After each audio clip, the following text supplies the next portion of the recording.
தந்தை, மகன், தூய ஆவியின் பெயராலே ஆமேன். முன்னொரு கடவுளுடைய அருளும் ஆசீரும் பாதுகாப்பும் வழி நடத்துதலும் உங்களோடு இருப்பதாக. பொதுக்காலம் 11வது வாரம் வெள்ளிக்கிழமை.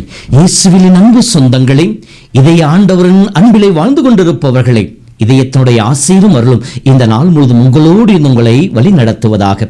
உங்களுக்காய் திறக்கப்பட்டிருக்கின்ற, நமக்காய் திறக்கப்பட்டிருக்கின்ற இயேசு இதயத்தின் அருகில் நீங்கள் வாழ்ந்து இறை ஆசீரோடு இந்த நாள் முழுவதும் மகிழ்ந்திருப்பீர்களாக.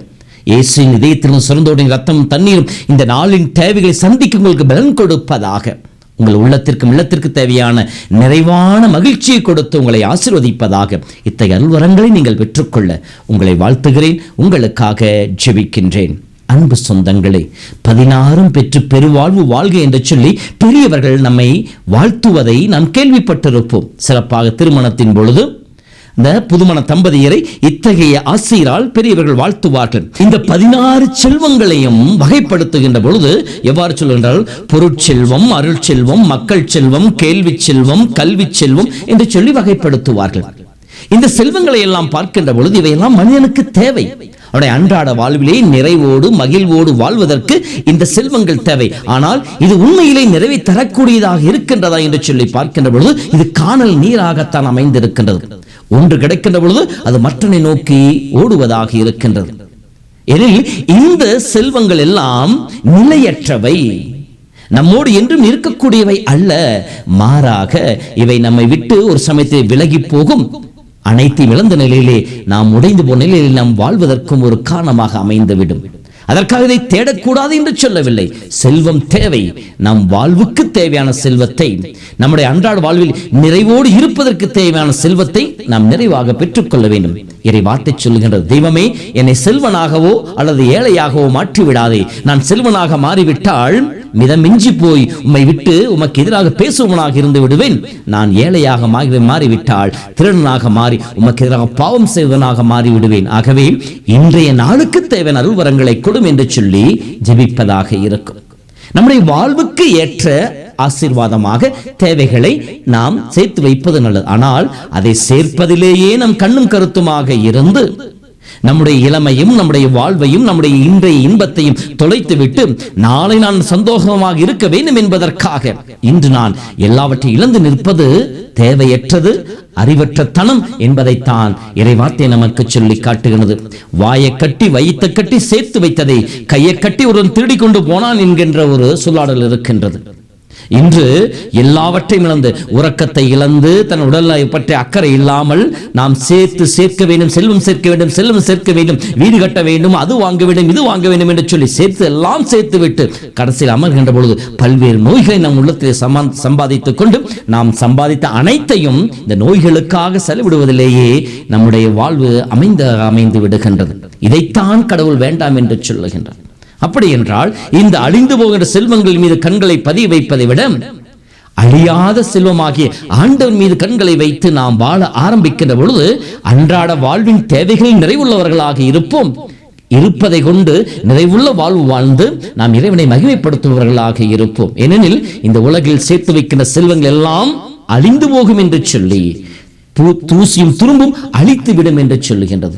கரையான் அதை அழித்து விடும், திருடனும் கண்ணமிட்டு திருடுவான் என்று சொல்லப்படுகின்றது. ஆகவே அழிந்து போகின்ற செல்வத்தின் மீது கண்களை பதிய வைக்க வேண்டாம்.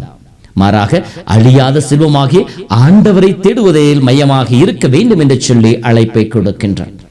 உதாரணங்களை பார்க்கின்ற பொழுது லூக்கா புத்தகம் 16 சொல்லுவார், அழிந்து போகின்ற செல்வங்களை கொண்டு நிலை வாழ்வை சம்பாதித்துக் கொள்ளுங்கள் என்று சொல்லுவார். கடவுள் செல்வங்களை நாம் பயன்படுத்த கொடுத்திருக்கின்றார். அந்த செல்வங்களை பயன்படுத்தி நிறைவுள்ள மக்களாக வாழ வேண்டும் என்று சொல்லிய பேராசையோடு வாழ்பவர்களாக இருக்கக்கூடாது. எல்லாம் எனக்குத்தான் என்று சொல்லி வாழ ஆரம்பிக்கின்ற பொழுது நாம் சுரண்ட ஆரம்பிக்கின்றோம், பிறருக்கு எதிராக தீமை செய்பவர்களாக மாறிவிடுகின்றோம். நற்செய்தியை பார்க்கின்ற பொழுது சக்கேயு இயேசுவை தேடி வருகின்றார், இயேசுவை பார்க்க வேண்டும் என்று ஆசைப்படுகின்றார். அவருடைய ஆசையும் நிறைவேறுகின்றது. இயேசுடைய இல்லத்திற்கு வருகின்றார். இல்லத்திற்கு வருகின்ற பொழுது சக்கேயு ஒப்பற்ற செல்வமாகிய இயேசுவை கண்டு கொண்டார்.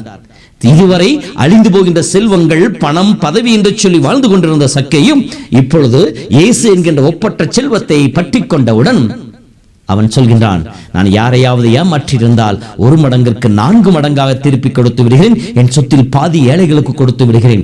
இந்த அழிந்து போகின்ற செல்வம் வேண்டாம், இதோ என் நிலத்திற்கு வருகின்ற நிலையான செல்வமாக இயேசு போதும் என்று சொன்னார். இயேசு என்ன சொன்னார்? அவருக்கு இன்று வீட்டிற்கு மீட்பு உண்டாயிற்று என்று சொன்னார். இதோ நாம் எப்பொழுது இந்த அழிந்து போகின்ற செல்வங்களை விட்டுவிட தயாராக இருக்கின்றோமோ, பற்றற்ற வாழ்வு வாழ முற்படுகின்றோமோ, ஆண்டவர் நிலையான செல்வத்தை தேடுகின்றோமோ, அப்பொழுது நாம் ஆசி பெற்ற மக்களாக இருப்போம். மற்றொரு உதாரணம், இயேசுவை தேடி வந்த செல்வனான இளைஞன். அவனுக்கு வசதிகள் இருந்தது, வாய்ப்புகள் இருந்தது, அவனுக்கு ஆசையும் இருந்தது நிலைவாழ்வை பெற்றுக்கொள்ள வேண்டும் என்று சொல்லி. ஆனால் அவன் தான் சேர்த்து வைத்திருந்த செல்வங்கள் மீது கண்களை பதிய வைத்து அதை விட்டுவிட அவனுக்கு மனமில்லை. எனவே இயேசுவிடமிருந்து மன வருத்தத்தோடு முகவாட்டத்தோடு சென்று என்று சொல்லப்படுகின்றது. அன்பு சொந்தங்களே, நம்முடைய வாழ்விலும் நாம் செல்வங்கள் சேர்க்க வேண்டும். அன்றாட வாழ்விற்கும் நம்மை நிம்மதியாக வைப்பதற்கும் தேவையான செல்வம் தேவையை ஒழிய அந்த செல்வமே நம் வாழ்வு என்று சொல்லி நாம் அதை மாற்றிவிட்டோம் என்னால் நம்முடைய இன்றைய நிம்மதியும் போகும், எதிர்கால வாழ்வும் ஆசையற்றதாக மாறிவிடும். இத்தகைய வாழ்வு வாழக்கூடாது என்பதுதான் இறைவனுடைய அழைப்பாக இருக்கிறது. அதற்கு மிகச்சிறந்த உதாரணம் தான் இன்றைய முதல் வாசகம் அமைந்திருக்கின்றது.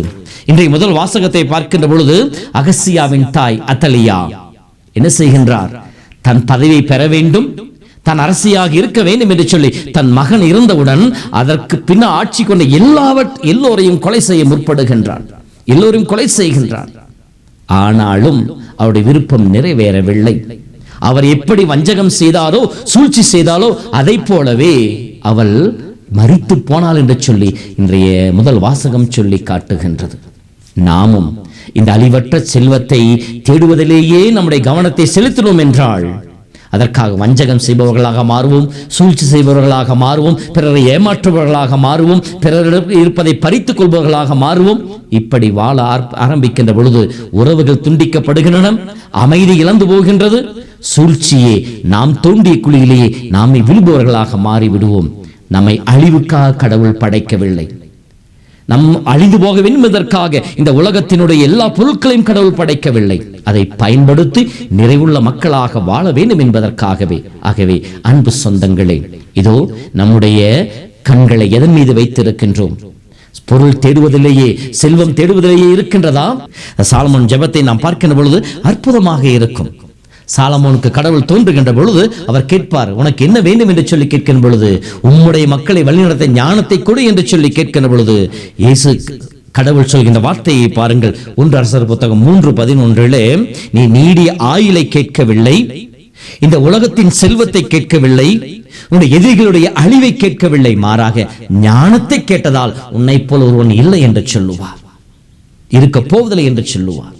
இதுதான் நாம் ஞானத்தை பெறுகின்ற பொழுது, அழியாத செல்வத்தை தேடுகின்ற பொழுது நாம் பெற்றுக்கொள்கின்ற ஆசீர்வாதம். இந்த அருளுக்காக ஜெபிப்போம். தகப்பனை, தூய ஆவியின் துணையோடு அழிந்து போகின்ற நிலையற்ற செல்வத்தை தேடுவது போல நிலையான உண்மை பற்றிக்கொள்ள, நிலையான உம்முடைய ஆவியின் வரங்களை தேட எங்களுக்கு அருள் தாரும் என்று சொல்லி ஜெபிப்போம். ஞானத்தின் ஆவியானவர் நம்மில் தங்கி நம்மை ஆசீர்வதித்து நிறைவுள்ள மக்களாய், மகிழ்ச்சியின் மக்களாய் வாழ அருள் புரிவாராக. ஆண்டவர் உங்களோடு இருப்பாராக. எல்லாம் வல்ல இறைவன் தந்தை, மகன், தூய ஆவி உங்களை நிறைவாய் ஆசீர்வதிப்பாராக. ஆமேன்.